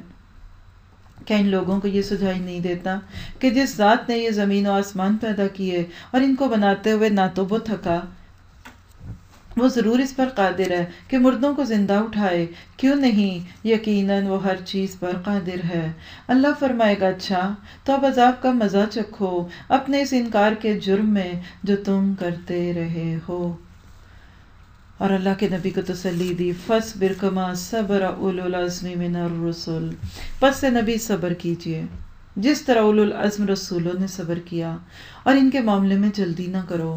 جس روز یہ لوگ اس چیز کو دیکھ لیں گے جس کا ان کو خوف دلایا جا رہا ہے تو ان کو یوں محسوس ہوگا کَأَنَّهُمْ يَوْمَ يَرَوْنَ مَا يُوعَدُونَ، کہ جیسے دنیا میں دن کی ایک گھڑی بھر سے زیادہ نہیں رہے. لَمْ يَلْبَثُوا إِلَّا سَاعَةً مِّنَ النَّهَارِ. اور ساری بات کیا؟ بلاغ. ایک لفظ ہے صرف، جملہ پورا. یہ عربی کی بلاغت کا حسن ہے. بلاغ، بات پہنچا دی گئی، میسج از کنویڈ، حق ادا ہو گیا، فریضہ رسالت ادا ہو گیا. حل بلغت کے جواب میں لوگوں نے کہہ دیا جی اللہ کے نبی بلغت، آپ نے پہنچا دیا. اب بات پہنچ گئی ہے، ہمیں بھی اب پہنچ گئی ہے. فَهَلْ يُهْلَكُ إِلَّا الْقَوْمُ الْفَاسِقُونَ. اب تو نافرمانوں کے سوا بتاؤ پھر کون ہلاک ہوگا. 25 سپارے پڑھ چکے، 26ویں کا رخ بھی ہو گیا، بات پہنچ گئی، بات سمجھ آ گئی، پتہ چل گیا، اللہ نے حجت پوری کر دی. اب یہ نہیں کہہ سکتے کہ پتہ نہیں چلا، یہ نہیں کہہ سکتے صرف ترجمہ ہی پڑھتے تھے، جلدی جلدی میں سمجھ نہیں آتی تھی، یہ نہیں کہہ سکتے کہ نہیں. ہاں آج احساس پیدا کرنا ہے. ہم سب کے لیے یہ نقطہ تدبر ہے. ہائی لائٹ کر لیجیے اس آخری آیت کو. آج احساس ہوا کہ اللہ پہلے کیا تھے؟ آدھی پونی نیکیاں. اگر نماز پڑھ لیتے تو جھوٹ سے نہیں رکتے تھے، جھوٹ کر لے چھوڑتے تھے تو اخلاق اچھا نہیں تھا، کہیں کچھ یہ کر لو وہ نہیں کر لو. کیا تھا؟ صرف اپنی آدھی پونی نیکیوں پہ خوش تھے. اور خوش کتنے تھے؟ لوگوں کو کیا کہتے تھے؟ کیا ہے بھائی، اب کچھ کر تو رہے ہیں نا، دوسروں سے تو اچھے ہیں نا، سب تو کریں اور ہم کیا کریں. دیکھو نا، دین بھی جانتے ہیں، مسجدوں کو چندہ بھی دیتے ہیں، ٹھیک ہے 5 نہیں 4 نمازیں تو پھر بھی پڑھی لیتی ہو نا. اور وہ دیکھو نا کہ یہ ہوا اور وہ کیا، اگر کسی کی غیبت کرتے ہیں تو جب لوگوں کو بتائیں گے نہیں تبھی تو ان کی اصلاح ہوگی. اور وہ دیکھو نا، ہم تو اس لیے ایسی باتیں کرتے ہیں تاکہ لوگوں کو پتہ چلے کہ وہ غلط کام کر رہے ہیں، اور بس وہ تو دل ہلکا کرتے ہیں. سچ بتائیے، ہم قرآن سے پہلے ایسے ہی نہ تھے؟ بڑے گناہوں کو ہضم کیا ہوا تھا. آدھے پونے کپڑے پہن کے آپ باہر آتے ہیں، آدھا پونا کھانا بچہ ہو تو آپ کھاتے ہیں، تو آدھا پونا دین تھا ہمارا. اندھیروں میں رسی اور سانپ کا فرق کوئی نہیں پتہ چلتا. یہ تو آج قرآن کا نور چمکا تو احساس ہوا اتنے بڑے گناہ تھے میری زندگی میں، میرے ہاتھوں میں گناہوں کے سانپ تھے، میرے گلے میں سانپ کے توق تھے. آج کیسے ہو سکتا ہے کہ رکوں؟ اب اللہ کہتے جو پھر بھی غلط کرے گا تو فَهَلْ يُهْلَكُ إِلَّا الْقَوْمُ الْفَاسِقُونَ. اب تو وہی ہوگا کہ جو پھر واپس اپنے معاشرے کے روپ پہ چل پڑے اور جو آگے اس قرآن سے تعلق توڑے گا پھر واپس ہوگا. آج کبھی آپ اپنی فیلنگز لکھنا چاہیں نا تو لکھا کریں، ہمیں تو آپ دیا کریں لکھ کے، آپ کو بھی فائدہ ہوگا ہمیں بھی. آپ روز اپنی ڈائری میں ایک صفحہ لکھیں، آج کے اس پارے نے مجھے کیا دیا، اور ان کو جمع کر کے رکھ لیں. پھر کمٹمنٹ، یہ جو آپ کو چیک لسٹیں دی جاتی ہیں اس میں یہی سب کچھ ہوتا ہے. آج اگر دل لگا کے اس کو لکھ رہے ہیں نا، کیا سوچا آج، کیا عمل کی نیت کی، آج کیسی بنوں گی، آج کیا ارادے تھے، اس میں انشاءاللہ آگے کبھی یہ بھی ہم شامل کر لیں گے کہ آج ارادہ کیا کیا اس پارے کو سن کر. پھر آپ دیکھیے گا 5-6 مہینے کے بعد اگر کبھی آپ اللہ نہ کرے کوئی نہ درس سنے نہ کہیں کلاس میں آئے، کبھی آپ صفائی کرتے ہوئے ان چیک لسٹوں کو دیکھیں گے نا تو ویسے ہی بندہ پڑھنا شروع ہو جاتا ہے، پرانے خط پڑھوں کیا لکھا ہوا ہے. آپ جب ان کو پڑھنے لگیں گے نا آپ کو یقین ہی نہیں آئے گا یہ میں تھی. پھر آپ روئیں گے، ہائے میں پھر ادھر چلی گئی، پھر گندی ہو گئی. دیکھیے کوئی جتنا مرضی کوچ کاچ کے نہا لے، سوپ لگا لے، شیمپو لگا لے، 2-4 دن بعد تو پھر گندا ہوگا نا. کون صاف رہے گا؟ مسلسل تزکیے کا عمل مسلسل ہے. یہ قرآن کو رمضان کا مہینہ نہیں، یہ دورہ قرآن نہیں ہے بس ایک، یہ زندگی کا دورہ ہے. پوری زندگی اس کے ساتھ چڑھیں گے پھر صاف ہوں گے، ورنہ کیا ہوگا اگلی صورت ہم کو بتائے گی. اللہ تعالیٰ ہماری اصلاح فرمائے. سورۃ محمد ترتیب کے اعتبار سے 47 نمبر کی اور نزول کے اعتبار سے 95 یعنی 95 نمبر کی صورت ہے. مدنی صورت ہے. سورۃ محمد کا ایک اور نام بھی ہے سورۃ القتال. قتال جی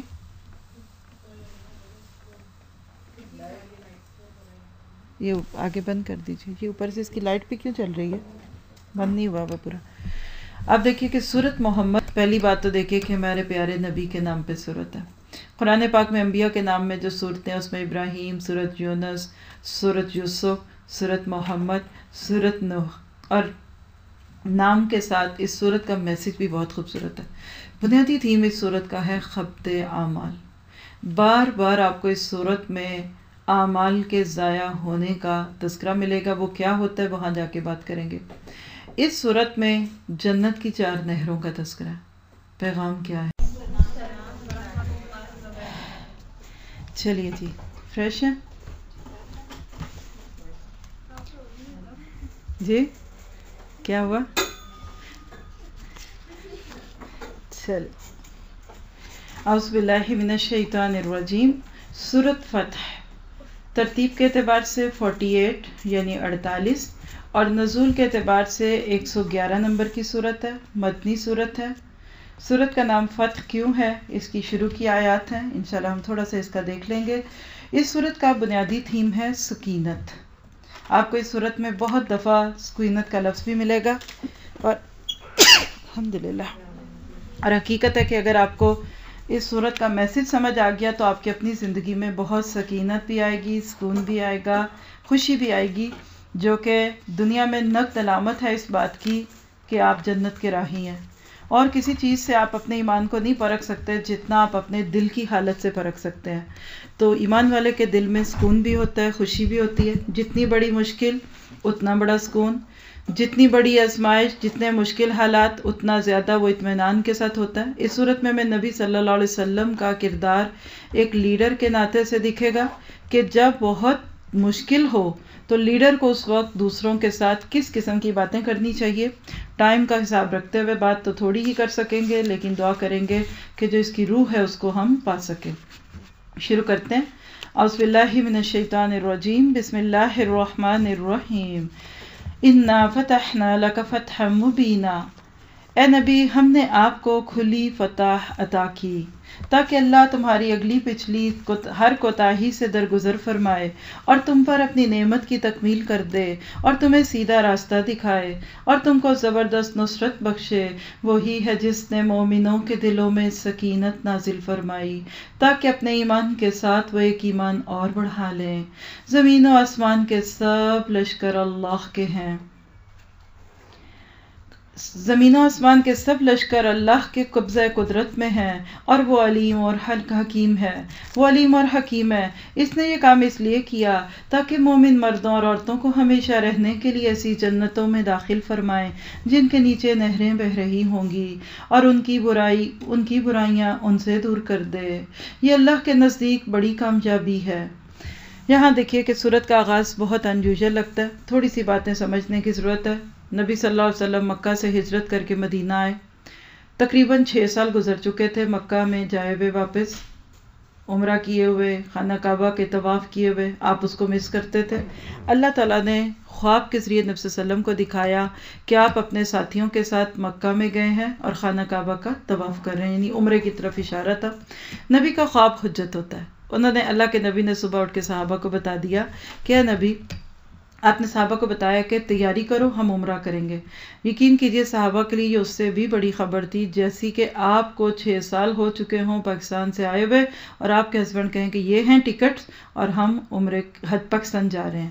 یہ ایک مثال سمجھ لیجئے، اور اس سے بہت گنا زیادہ خوشی تھی صحابہ کو۔ خوشی خوشی تیار ہوئے، چند دنوں میں ایک اچھا خاصا لشکر تیار ہو گیا۔ نبی صلی اللہ علیہ وسلم کہ کوئی جنگ کی نیت نہیں تھی، ارادہ نہیں تھا، کوئی ہتھیار نہیں لیے، صرف بچاؤ کا سامان لینے کے لیے جو سفر تھا، جو سامان تھا وہ لیا اور چل پڑے۔ اور مکہ والوں کی روایات میں بھی یہ تھا کہ کبھی کسی حج یا عمرے پہ آنے والے کو نہیں روکا تھا، یہ ایک شروع سے روایت چلتی آ رہی تھی۔ لیکن جب مسلمانوں کا ایک لشکر مکہ کی طرف آیا تو مکہ والوں نے اس بات کو بنیاد بنا کر کہ نہیں آپ عمرے کے لیے نہیں، آپ لڑائی کے لیے آئے ہیں، ہم مکہ میں آپ کو نہیں جانے دیں گے۔ وہ کوئی چوکیدار نہیں تھے مکہ کے، کوئی ٹھیکیدار نہیں تھے، لیکن اجارہ داری اور اپنا اثر قائم کرنے کے لیے اس طرح کے کام کرتے ہیں۔ حدیبیہ کا مقام بالکل مکہ سے چند میل کے فاصلے پہ، وہاں روک لیے گئے۔ بھئی یہ کیا ہو رہا ہے؟ کہا نہیں جی ہم آپ سے پہلے معاہدہ کریں گے۔ حضرت عثمان رضی اللہ عنہ کو بھیجا گیا، اللہ کے نبی کے داماد بھی تھے اور قریش کے خاندان سے بھی تعلق رکھتے تھے۔ خبر مل گئی کہ انہوں نے تو حضرت عثمان کو قتل کر دیا۔ سفیر کا قتل ایک بہت بڑی بات تھی۔ اللہ کے نبی نے اپنے صحابہ کو جمع کیا اور کہا کہ ہم ایک بیعت کریں گے، اس کا نام بیعت رضوان ہے۔ یہ سارے واقعات اس صورت میں ہم پڑھنے والے ہیں، اس لیے اکٹھا ہی آپ کو ایک سٹوری کی طرح سنا رہی ہوں۔ بیعت رضوان ہوئی کہ صحابہ نے کہا اب جو مرضی ہو، ہتھیار تو ہیں کوئی نہیں، آئے بھی کوئی نہیں تھے لڑنے کے لیے، لیکن ہم عثمان کے قتل کا مقدمہ، عثمان کے قتل کا بدلہ لیں گے اور ہمیں روکا جا رہا ہے، لہٰذا ہم مکہ والوں سے جنگ کریں گے۔ وہ موقع تھا کہ جس وقت اللہ تعالیٰ نے ان کے بیعت کرنے والوں کے اندر اپنا بھی ہونا شامل کیا، اور حضرت عثمان کی طرف سے اللہ کے نبی نے اپنے آپ کو پیش کیا۔ تھوڑی دیر بعد جب یہ بیعت ہو گئی، اصل میں صحابہ کا ٹیسٹ تھا کہ بھلا وہ کس حد تک اللہ کے نبی کا ساتھ دیتے ہیں، صرف خوشیوں کے ساتھ ہی ہیں، عمرے کے لیے، نعتیں پڑھنے کے لیے، طواف کرنے کے لیے ہیں، یا جان مال وقت بھی لگا سکتے ہیں۔ صحابہ اس میں پورے اتر گئے، بس کوئی پھر اس کے بعد نہیں ہوا۔ یاد رکھیں صرف یہی ٹیسٹ ہوتے ہیں۔ اس پوری صورت میں آپ کو یہی دکھے گا کہ صرف اللہ تعالیٰ آپ سے کمٹمنٹ چاہتا ہے، اللہ آپ کو مشکل میں ڈالتا کوئی نہیں ہے۔ بعد میں پتہ چلا کہ حضرت عثمان غنی تو ٹھیک ہے، خیر وہ معاملہ ختم ہو گیا۔ اب کیا ہے؟ انہوں نے کہا نہیں جی ہم آپ کو بھی نہیں جانے دیں گے، ہمارے ساتھ بیٹھ کے ایک معاہدہ کریں، ایگریمنٹ کریں۔ وہ ایگریمنٹ کیا تھا؟ ون سائیڈڈ ایگریمنٹ، جس میں ساری شرائط مکہ والوں کے پوائنٹ آف ویو سے ٹھیک تھی، مسلمانوں کے اوپر ظلم تھا۔ اللہ کے نبی نے کہا okay okay okay okay okay, ٹھیک ہے ٹھیک ہے ٹھیک ہے۔ حضرت عمر کو تھوڑا سا غصہ آ گیا کہ اللہ کے نبی کیا ہو گیا آپ کو؟ ٹھیک ہے آپ بڑے نرم مزاج ہیں، آپ بڑے صلح جو ہیں، لیکن کیا آپ اللہ کے رسول نہیں ہیں؟ آپ کیوں ان کی یہ شرطیں مان رہے ہیں؟ تو آپ نے کہا عمر صبر صبر صبر، اس میں فتح، اس میں خیر ہے۔ حضرت عمر کہتے ہیں یہ فتح؟ یہ کوئی فتح ہوتی ہے جس کو آپ کہتے ہیں؟ قصہ مختصر کے حضرت عمر کہتے ہیں کہ میں اس موقع پہ ہلکا سا، یہ تو میں نے آپ کو ٹون بدل کے سنایا، عمر کی تو ایسی بھی نہیں ہوگی انشاءاللہ۔ وہ کہتے ہیں کہ میں نے اس کے بعد کتنا صدقہ کیا، کتنے غلام آزاد کیے کہ اپنے اس گناہ کو معاف کرا سکوں جو میں اللہ کے نبی کے آگے ذرا سا اونچی بول اٹھا یا میں نے آپ کی بات سے اختلاف کیا۔ اللہ کے نبی نے ایک اچھے لیڈر ہوتے ہوئے ان شرائط کو مان لیا، اور اس میں ایک شرط یہ تھی کہ اس سال واپس جائیں گے۔ آپ ذرا سوچیں، کراچی کے بارڈر سے کوئی آپ کو کہے نا واپس جاؤ اور آنا پھر اگلے سال، تو رو رو کے مرا برا حال ہوگا۔ اور ہم تو آرام دہ گاڑیوں میں، جہازوں میں کھاتے پیتے جاتے ہیں، وہ تو کوئی اونٹوں پہ اور گھوڑوں پہ گئے، اور تمنا کتنی تھی مکہ کو دیکھنے کی۔ اس وقت لیڈر کی لیڈرشپ پہ قائم رہنا، جبکہ بظاہر اس کا کوئی فائدہ نہ دکھے، صرف وہی لوگ رہ سکتے ہیں جو ایٹیچیوڈ کا شکار نہ ہو، ہمبل، جی آپ نے کہا تو ٹھیک ہی ہوگا، آپ نے سوچا تو یقیناً حکمت ہوگی۔ اور جو لوگ ایسے وقت پہ عقلیں دوڑانے لگتے ہیں اور اپنے آپ کو بڑا کرتے ہیں، بعد صبح پھر ساری زندگی اس گناہ کا کفارہ ادا نہیں کر سکتے۔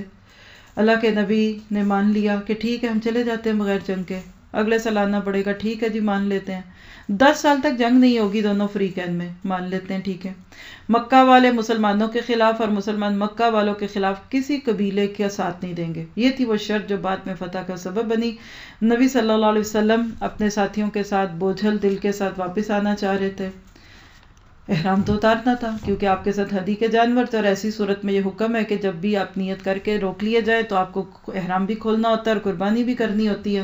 اللہ کے نبی نے باہر آ کر ساتھیوں سے کہا کہ احرام کھول دو اور جانوروں کو قربان کر دو۔ واحد مقام تھا پوری زندگی میں اللہ کے نبی کی کہ آپ کی بات سن کے کوئی ہلا ہی نہیں اپنی جگہ سے۔ یہ بھی ایک بہت بڑی گستاخی ہوتی ہے کہ کوئی کام کہے تو نہ کرنا، یہی کہتے ہیں نا آپ شیئر کریں اور آپ چپ بیٹھے رہتے ہیں، یہ بہت بڑا جرم ہوتا ہے، ہم اس کو نہیں لیتے، ایک الگ بات ہے۔ صحابہ کرام ہلے نہیں. یہ چیز اللہ کے نبی کے دل پہ اتنا بوجھ ڈالنے لگی کہ آپ دکھی ہوئے، واپس اندر آئے. ام سلمہ رضی اللہ عنہا آپ کے ساتھ تھی اس سفر میں. انہوں نے شوہر کے دکھ کو پہچانا تو کہا اللہ کے نبی غم نہ کریں، یہ صدمے میں، یہ بہت اچھے لوگ ہیں، آپ سے پیار بھی بہت کرتے ہیں، لیکن اصل میں ان کے اوپر اس وقت غم اتنا بڑا پڑا ہے کہ ہم کیوں جائیں. ان کو سمجھ نہیں آ رہا کہ ہم کیوں جائیں بغیر عمرہ کیے. اور جذباتی بھی ہوتے ہیں لوگ، غصے والے بھی ہوتے ہیں، دوسروں کو پھر اپنے سے لیٹ ڈاؤن بھی کرنا چاہتے ہیں. کہا بس آپ جا کے اپنا احرام کھول دیں، پھر دیکھیے کیا کرتے ہیں. آپ ان کے سامنے کام کرنا شروع کر دیں جو آپ کو کرانا ہے. بس یہ دیر تھی کہ جو ہی اللہ کے نبی نے اپنا احرام کھولا، صحابہ کرام اس طرح سے پھر آپ اپنے احرام کھول کے بال مڈانے لگے. روایت میں آتا ہے ایسے لگ رہا تھا کہ جیسے گردنیں کاٹ دیں گے. جوش تھا کہ نبی یہ کام کرے اور ہم نہ کریں. یہ تو ہم مزے سے بیٹھے رہتے ہیں نا، نعتیں بھی پڑھتے ہیں اور اللہ کے نبی علیہ کام نہیں کرتے. ابھی مکہ سے واپسی کا سفر شروع ہوا تھا مدینہ کی طرف، تو سورۃ فتح نازل ہوئی کہ انا فتحنا لک فتحا مبینا. اور اس کو پڑھے حدیث میں صحابی اس کو روایت بھی کرتا ہے کہ اللہ کے نبی اپنی اونٹنی پہ تر پاڑے تھے، انا فتحنا فتحا مبینا، جیسے سواری پہ بیٹھے ہوئے جو ہچکولے لگتے ہیں، اسی طرح حدیث میں روایت کیا ہوا ہے. لوگ کہتے ہیں یہ کیسی فتح، ہم تو ہار کے جا رہے ہیں، کمپرومائز کر کے جا رہے ہیں. لیکن ٹھیک 2 سال کے اندر اندر مکہ والے خود صلح حدیبیہ کی شرط پہ قائم نہ رہ سکے کہ ہم مسلمانوں کے خلاف کسی دوسرے گروہ کی مدد نہیں کریں گے. انہوں نے مدد کی اور وعدہ توڑا. بس وعدہ، کمٹمنٹ توڑنا اسلام کو اتنا برا لگتا ہے. اللہ کے نبی نے اللہ سے دعا کی کہ میں مکہ پہ اب حملہ کرنا چاہتا ہوں، لیکن ان کو خبر نہ ہو. آپ نے کسی کو نہیں بتایا، خاص لوگوں کو صرف چند کو پتا تھا کہ آپ کدھر جا رہے ہیں، کیا جا رہے ہیں. آگے ہم پڑھیں گے سورہ ممتحنہ میں خاتم بن ابی بلتہ سے ایک غلطی بھی ہوئی، لیکن اللہ نے وہ پردہ کھول دیا اور اللہ کے نبی نے اپنے ساتھیوں کے ساتھ مکہ کی طرف آئے. جب عمرے کے لیے جا رہے تھے تو 1000 کچھ تھے، اور صرف 2 سال کے اندر 10,000 کا لشکر بن گیا، کیونکہ ان 2 سالوں میں جب جنگ کا خطرہ ٹلا تو اللہ کے نبی نے تبلیغ شروع کر دی. ارد گرد کے سرداروں کو، بادشاہوں کو خط بھیجے. اسلام بہت پھیلا ان 2 سالوں میں. اور جب مکہ فتح ہونا تھا تو 10,000 کے قریب لشکر لے کر اللہ کے نبی مکہ کی طرف آئے. کسی کو جرت نہیں ہوئی سامنا کرنے کی. پاؤں پڑنے والی بات ہے، ابو سفیان آ کے رویا، منتیں کی. کبھی حضرت فاطمہ کو کہہ رہا ہے اللہ کے نبی سے کہو کہ ارادہ بدل لے، کبھی حضرت ابو بکر کو، عمر کو. اللہ کے نبی نو، ہم وعدہ خلافی نہیں برداشت کرتے. اور پھر واقعی اللہ کے نبی صلی اللہ علیہ وسلم جب واپس آئے، بغیر تیر تلوار ٹوٹے مکہ فتح ہو گیا. آپ کہہ دیں کہ صلح حدیبیہ کیا تھی؟ Beginning of the end. یہاں سے اللہ کے نبی کے عروج کا وہ دور شروع ہوتا ہے کہ جو پھر بعد میں اللہ کے نبی کے ساتھیوں کے ذریعے سے تکمیل ہوا. پڑھا کریں، سیرت پڑھیں گے تو حکمت آئے گی کیسے دین کا کام کرنا ہے. آج ہمارے تو محاذ زمینیں نہیں ہیں، ہم تو ذہن کرنا چاہتے ہیں نا فتح. کئی دفعہ آپ کو ایسے فیصلے قبول کرنے پڑتے ہیں اس راستے میں، نہ عقل مانتی ہے نہ دل مانتا ہے. آنسو بھی، آنکھوں پہ بھی آنسو ہوتے ہیں اور دل کے اندر بھی غم پڑا ہوتا ہے، لیکن اللہ کے وہ فیصلے جب کوئی مان لیتا ہے پھر بڑی فتح ہوتی ہے. دعا کر اللہ حکمت دے دے. ہم دین کا کام کرنے بیٹھے ہیں تو یہ ایسے ہی نہ کر جائیں کہ بس جدھر دل چاہا لاٹھی مار دی تو دین کا کام ہو. آج یہ جو بے تکی تبلیغ کی ہے نا ہم نے، اس سے ہم نے اسلام کا بہت امیج لوز کیا. تو اب اس ساری باتوں کو سامنے رکھ کے سنیے کہ اس وقت سکینہ تھی. هو الذی انزل السکینہ، یہ ہے ایک مومن کا ٹیسٹ. میں نے پہلے بھی ذکر کیا تھا، یہاں چونکہ اس صورت میں ہم سکینت پہ بہت بات کریں گے تو بھی سمجھ لیجئے کہ سکینت کیا ہوتی ہے. سکون اور اطمینان قلب جو مشکل حالات میں ہو. آپ کتنا معروف نام ہے سکینہ، شاید ہی لفظ سکینہ والی خاتون کو بھی اپنا مطلب نہ پتا ہوگا. وہ عورت، وہ انسان جس کو مشکلات میں اپنے اوپر قابو ہو، یہ سکینت ہے. عام حالات میں تو ہم سارے بہت سکون میں ہوتے ہیں. ہائپر کب ہوتے ہیں؟ جب بہت خوشی ہوتی ہے تو اچھلنا شروع ہو جاتے ہیں، ناچنے لگ جاتے ہیں، کودنے لگ جاتے ہیں. یا بہت غم ہوتا ہے تو سینہ کوٹنے لگتے ہیں. دین کے کام کرنے والوں کو ٹھہراؤ، سکون، اطمینان چاہیے ہوتا ہے. ہائپر لوگ، جذباتی لوگ، فوری پٹ پٹ بولنے والے لوگ کبھی دین کا کام زیادہ نہیں کر سکتے. آہستہ آہستہ وہ جھڑ جائیں گے. آپ دیکھیے گا صحابہ کرام میں دیکھ لیں، نبی صلی اللہ علیہ وسلم کے بعد کس کو لیڈرشپ ملی؟ ایک قیاس کیا جا سکتا تھا کہ عمر کو ملے گی، کیونکہ شارپ بہت تھے، بہت آؤٹ سپوکن تھے، بات بھی فوراً کر دیتے تھے، بات کرتے بھی بڑی خوبصورت تھے، لیڈرشپ کوالٹیز تھی، ڈرتے بھی نہیں. حتیٰ کہ اللہ کے نبی نے ان کے بارے میں یہ تک کہا ہوا ہے کہ اگر میرے بعد کوئی نبی ہوتا تو وہ عمر ہوتے، لیکن لیڈر کون بڑا؟ عمر بنے نہیں، ابو بکر بنے. کیوں؟ سکینت تھی. بڑی بڑی خوبیاں بہہ جاتی ہیں ہمارے چند نیگیٹو رویوں میں جو اخلاق میں کمیاں ہوتی ہیں.